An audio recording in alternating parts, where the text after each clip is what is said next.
Сола Медия и Флория Филмс представят. И така се появил Великден. Като символ на това ги дарили с златно яйце. Вау, толкова е красиво! Последна спирка!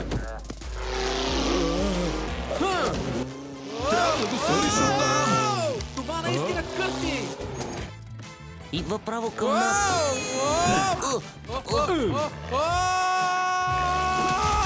Здравей! Жив ли си? Ангел. Това ли трябва да е училището за зайци?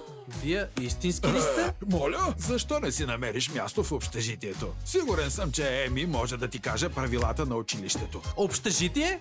Правила? Йо, не с мен. Отидете да си направите нещо с яйцата, каквото и да е.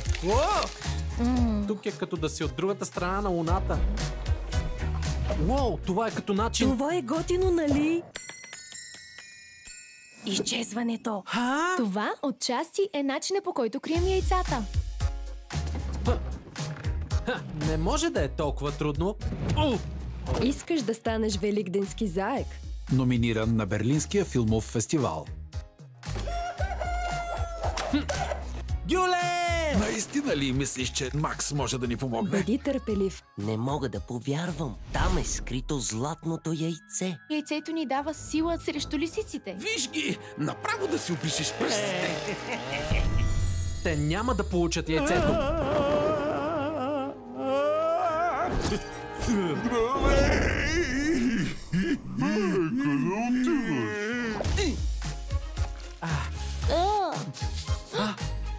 Макс вече е един от нас.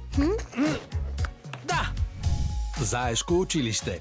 Пазителите на златното яйце. Миризмата на големия град. Няма нищо по-хубаво от това. От 14 април в кината на 2D и 3D. Разпространява Александра Филмс.